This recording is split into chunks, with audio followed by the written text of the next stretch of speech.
اب ہم اس دکھائی دینے والی کائنات سے واقف ہیں جو فوم کی ایک لیئر سے زیادہ کچھ نہیں، جو ڈارک میٹر کے وسیع سمندر پر تیر رہی ہے، اور ماہرین فلکیات اس سمندر پر اپنے آپ کو تلاش کر رہے ہیں۔ سال پالمر گزشتہ 2 دہائیوں سے ان پانیوں میں اپنی تلاش جاری رکھے ہوئے ہے کہ آخر ڈارک میٹر کس طرح ہماری قسمت کا فیصلہ کر سکتا ہے۔ کیا یہ کائنات ہمیشہ رہے گی یا کسی دن اس کا یہ سفر تھم جائے گا اور یہ ختم ہو جائے گی؟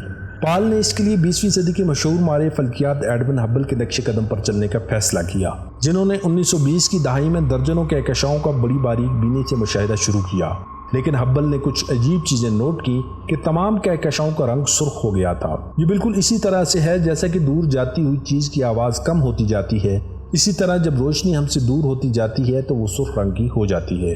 ہبل نے اسے یہ اندازہ لگایا کہ کائنات میں موجود تمام کہکشائیں ہم سے دور ہوتی جا رہی ہیں، جس کا مطلب یہ تھا کہ کائنات پھیل رہی ہے، لیکن وہ یہ نہیں بتا سکا کہ کائنات کی اس پھیلاؤ کی رفتار کیا ہے۔ اس کی وجہ یہ تھی کہ جو کہکشائیں قریب اور کم روشن تھیں وہ ان کہکشاؤں جیسی دکھائی دیتی تھی جو دور ہونے کے باوجود زیادہ روشن تھیں۔ لیکن اس کا بھی ایک حل موجود تھا۔ آسٹرو فزسٹ 1980 سے ایک ستارے کے تباہ ہونے کے متعلق جانتے تھے جسے ٹائپ A1 کا نام دیا گیا۔ جب ہمارے سورج سے بڑا کوئی ستارہ اپنا ایندھن ختم کر لیتا ہے تو وہ ایک مدھم اور زیادہ ڈینس حالت میں سکڑ جاتا ہے، جس کو وائٹ ڈارف کہا جاتا ہے، جہاں وہ زندگی اور موت کی کشمکش میں ہوتا ہے۔ لیکن وائٹ ڈارف کے اندر ابھی بھی زندہ ہونے کی صلاحیت ہوتی ہے اگر اسے دوبارہ ایندھن مل جائے، اور جب وائٹ ڈارف 2 ستاروں والے نظام پر مشتمل ہو تو اس کا قریبی ستارہ اسے ایندھن فراہم کر سکتا ہے، اور جب ایک دفعہ وائٹ ڈارف اپنے ہمسایہ ستارے سے کافی مقدار میں ماس چھین لیتا ہے تو واپسی کا کوئی راستہ نہیں ہوتا اور وہ پھٹ جاتا ہے، اور اس عمل کو سپر نووا کہا جاتا ہے۔ اس کا درجہ حرارت اربوں ڈگری تک بڑھ جاتا ہے اور اس کی گیس خلا میں بکھر جاتی ہے۔ ایک جیسی کمیت سے پیدا ہونے والا یہ شاندار دھماکہ بالکل ایک جتنی روشنی خارج کرتا ہے، اور اس میں سے جو روشنی ہم تک پہنچتی ہے، چاہے وہ کروڑوں سال بعد ہم تک پہنچے، وہ ہمیں یہ بتاتی ہے کہ یہ دونوں ایک دوسرے سے کتنے فاصلے پر تھے۔ اصولی طور پر اس آئیڈیا کو کام کرنا چاہیے تھا، لیکن عملی طور پر اس میں ایک مسئلہ تھا، کیونکہ سپر نووا کائنات میں کس جگہ ہو رہا ہے اور کب ہو رہا ہے اس کا تعین کرنا بہت مشکل ہے۔ پھر سال اور اس کی ٹیم کو کچھ امید ہوئی۔ انہوں نے سپر نووا کی جھلک ڈھونڈنے کے لیے کئی ہفتوں کے وقفے سے ایک آٹومیٹڈ پروگرام کے ذریعے آسمان کی وائٹ اینگل تصاویر لیں۔ اس کے پیچھے خیال یہ تھا کہ اگر ہم ایک جدید ترین کمپیوٹر سافٹ ویئر بنا لیں جو ان تصاویر میں موجود ہزاروں کہکشاؤں کو موازنہ کرتے ہوئے ایک ایسی نئی روشنی کو ڈھونڈ نکالے جو 3 ہفتے پہلے لی گئی تصاویر میں موجود نہ ہو، تو وہ روشنی کے دھبے سپر نووا ہوں گے۔ صرف 5 سال کے دوران سال اور اس کی ٹیم نے 38 مختلف کہکشاؤں میں 38 ستاروں کو سپر نووا کی طرف جاتے ہوئے ڈھونڈ نکالا۔ ان کے تباہ ہوتے ہوئے ستاروں کو کھوجنے کی صلاحیت کسی افسانوی داستان سے کم نہیں تھی، اور آخرکار ان کے پاس اتنا ڈیٹا جمع ہو گیا جس سے وہ اس چیز کو ناپ سکتے تھے کہ کائنات میں کیا ہو رہا ہے۔ ایڈون ہبل کے بعد ان کی یہ کاوش آسٹرولوجی کے میدان میں ایک دھماکے سے کم نہ تھی۔ اس وقت تک سائنسدانوں کا خیال تھا کہ اگرچہ کائنات پھیل رہی ہے، لیکن کیونکہ کائنات میں ہر چیز دوسری چیز کو اپنی طرف کھینچتی ہے، اس لیے کائناتی پھیلاؤ آہستہ ہوتے ہوتے آخر ایک دن رک جائے گا۔ لیکن اس ساری تگ و دو کے بعد جو نتائج سامنے آئے وہ حیران کن تھے۔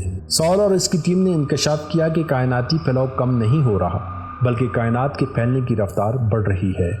انہوں نے دریافت کیا کہ کہکشاؤں کے درمیان ایک ناقابل وضاحت اور غیر متوقع ریپلشن، یعنی ایک دوسرے کو دور دھکیلنے والی قوت موجود ہے جو کائنات کے پھیلنے کا سبب بن رہی ہے۔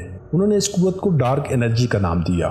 سال کے مطابق یہ حیران کن تھا کہ کائنات زیادہ تر اس چیز سے بھری ہوئی نہیں جو بظاہر ہمیں نظر آتا ہے، جسے کشش ثقل اپنی طرف کھینچتی ہے، بلکہ اس پر کوئی ایسی چیز غالب ہے جو ہمارے حیطۂ علم سے باہر ہے، جسے اب ہم ڈارک انرجی کے نام سے جانتے ہیں۔ یہاں ڈارک کا لفظ ہماری لا علمی سے تعلق رکھتا ہے۔ ہم اس کے متعلق صرف اتنا ہی جانتے ہیں کہ یہ ہماری کائنات کو بہت تیزی سے پھیلانے کا باعث بن رہی ہے۔ 2001 میں ڈیلٹا 2 راکٹ نے تحقیق کے لیے ایک اسپیس پروب خلا میں چھوڑا۔ اس وقت کسی کو توقع نہیں تھی کہ یہ پروب ڈارک انرجی کے بارے میں چونکا دینے والے انکشافات کرے گا۔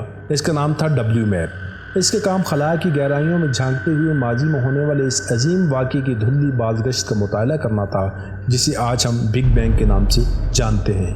6 ماہ تک WMAP بگ بینگ کے فوراً بعد بننے والی نوزائیدہ کائنات کا موزیک بناتا رہا اور بگ بینگ کی راک سے درجہ حرارت میں ہونے والی معمولی تبدیلیوں کو نوٹ کرتا رہا۔